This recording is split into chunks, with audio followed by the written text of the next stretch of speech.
Hello and welcome!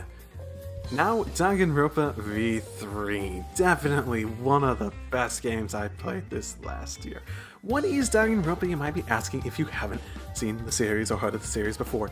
Basically, Danganronpa is a murder mystery style story using visual novel and other video game sort of minigame elements to essentially focus on characters, mystery, twist, all those sorts of things to grab at your emotions and to make you really care and to really bring you on a journey of a roller coaster, and every single one has done it and every single one has been great in it, including this one.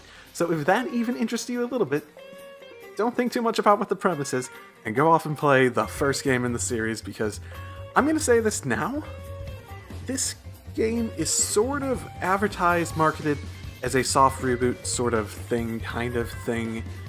And while that is true in many respects, the game is very clearly written with the expectations created by playing the previous games. You know, like how you might play or see a story that is completely and utterly new, and like it has really nothing related to the other stuff.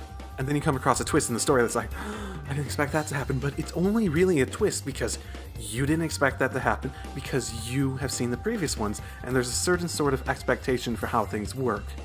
So that sort of thing is more so what I'm saying when I say you should play the other ones first, because this is clearly written for people who have played those before and set up the expectations and twists to make everything much more satisfying.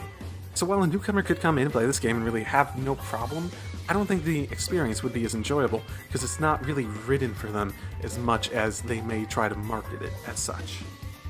Now, with that in mind, if you're interested in the series, haven't played before, I highly recommend it. It's one of my favorite of all time.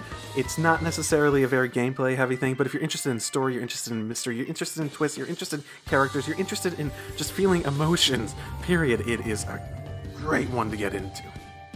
Now with that in mind, on to the actual game. Like most Danganronpa games, Danganronpa V3 is about a group of high school students brought into an area where they are decided by the glorious Monokuma in some way that they're gonna kill each other, and the last one standing get to go free in some form and way, and they all go by that premise in some way, and this one is no different. From a basic mechanical perspective, Danganronpa is essentially a VN. It has characters come on screen, text box, story, all that sort of stuff, but it also has different mini-games, especially in the trials, where you go about trying to figure out a mystery. And as people kill each other, the students conduct trials to try to figure out who killed who. And essentially, if you get caught, you get killed. If you don't get caught, everyone else gets killed. So, as you can imagine, the story is about surviving through multiple murders and whatnot and try to make it to the end with twists and roller coasters of emotions along the way as the character that you really like gets killed and you're like, no! And that's how it's going to be. And it really does a good job of sort of being a VN, but not being a VN, by giving that sort of extra aspect to it that really is very interesting, and it usually is pretty engaging depending on the minigames they use. Now, V3 in particular is really good in its presentation. It makes everything feel alive, how the text comes on the screen, especially in the trials, how the camera moves, how everything's split apart, how the dialogue is presented, all that sort of stuff, just throughout every single bit of it. It makes everything feel such more lively than it did in previous entries. Just everything feels like it's flowing into the next thing, and you have all these things flying across the screen in a way that's very logical, keeps your attention in the right place, all these things. Presentation, top notch, and the music is great too, with that sort of contemporary fantasy techno vibe, whatever that means, though it's still sort of accurate, even if I don't know what it means. That's great as well, and it just blends into a presentation that I don't know how they can make it better if they make another one of these in the series. Those two really do help the trials as well. Like I said, the trials essentially have a collection of mini-games that emulate, like maybe going into your mind and trying to work out a logic, or the most common thing of being the non-stop debate, where you go around, everyone makes claims, and you have to figure out who's lying or who's telling the truth, and you have to agree with them in order to progress past it. But now there's more of those sort of mini-games that more focus on the actual debate, the actual discussion, the actual like logical working through it that feels more accurate to the actual process of doing it, rather than being a minigame that sort of is supposed to emulate a part but is like completely different in how you actually do it, like Hangman's Gambits, at least how they used to be. And I don't think any of the minigames this time especially have any big duds. They're not the greatest when they're not the ones that are focusing on the very debate aspect of it, but there isn't any this time that make you just want to pull your hair out for no good reason. These characters and trials are 100% definitely defining aspects of the series. The trials themselves definitely, in terms of writing, have some very high moments for this series. Some, oh my goodness, great. It's usually the plot twist. It's usually the emotional aspect of it. It's usually these things that drag you down to the depths of despair or rise you up in hope, which is the typical for this series. There's not a lot of lows either in terms of just quality, but there is definitely an aspect of the trials that feel a bit more muddled than usual.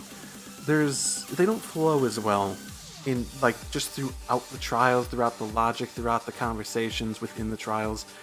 It's not present for every trial. Some of them are perfectly fine.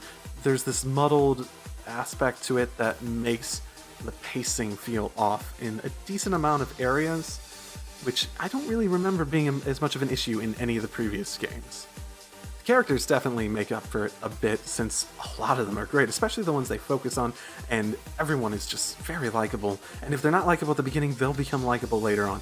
If they're likable at the beginning, there's a chance they might become more hateable over time, because that's what the writers want you to do, and they do a really good job of making you hate who they want you to hate, and like who they want you to like. And that all ties into the mystery of it all. It has good twist, it has very good trials that are just based on a twist that really defined it and make you feel, oh my goodness, I did not see that coming. And it's always better if you don't see it coming. It's you sort of want to get on the right track and figure out what's going on, but at the same time, it's, wow, I sort of want it to blow my mind a little bit, because it's just so satisfying to have your mind blown by a twist.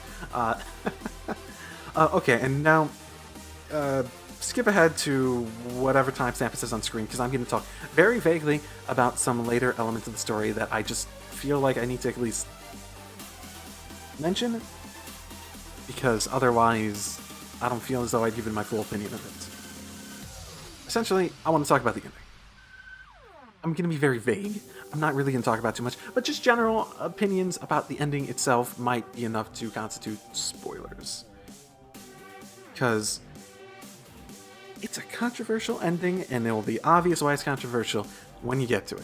I personally liked it. I don't think it was satisfying, but I think that had more to do with pacing and execution than it had anything to do with the actual idea behind it, which I thought was great.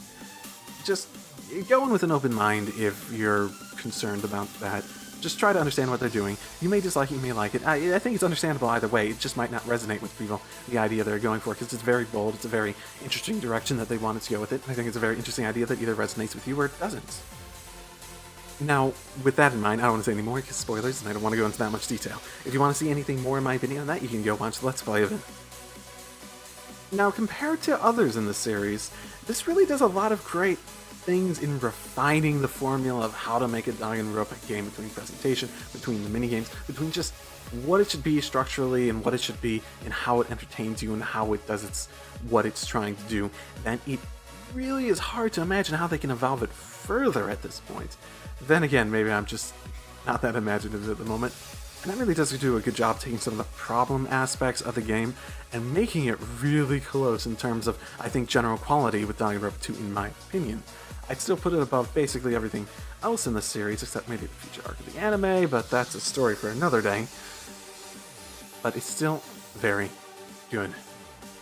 Oh, also, there is so much extra stuff to do in this game! Oh my goodness, there's a lot of extra modes, especially after you actually beat the game. Oh, it might be long, if not longer, to actually complete it. You don't have to do it, obviously, so if you want to do that, give it a try. Figure out if it's something that you're interested in, and if not, then walk away from it. It's just the option and the fact that they provided all that extra content to do. Pretty awesome. Now, Danganronpa V3, I've tried to talk relatively vaguely, because going into spoilers is never fun, but it really is a great game. It's very much a great game, and the reason Danganronpa games are a great game, they're great character dramas, they're great mysteries, they have the great twists, they have all these things that bring you in the high and lows of emotions that just enrapture you in the world and make you really care and make everything really feel like it matters.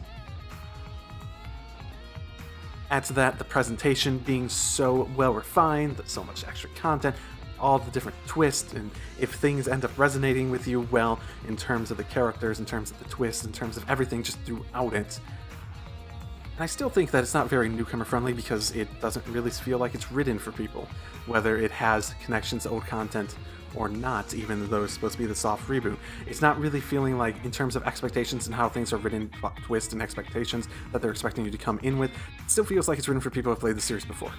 And if I would recommend going back and playing the first game, and probably the ones before that if you like it, before going into V3. Now, that's all I have to say on the matter. Have any questions about my opinion? Sure, this definitely came out later than I was expecting to because I had some problems with my internet for a while, and etc, etc, etc, and which caused everything to sort of back up, and I didn't really have a good chance to do this, etc, etc, etc, excuses. Hopefully I'll be back on my normal schedule of every 2 weeks to finish these out for my yearly reviews with my even higher favorite games on this list. I'll see you all next time. Drive safely, everyone.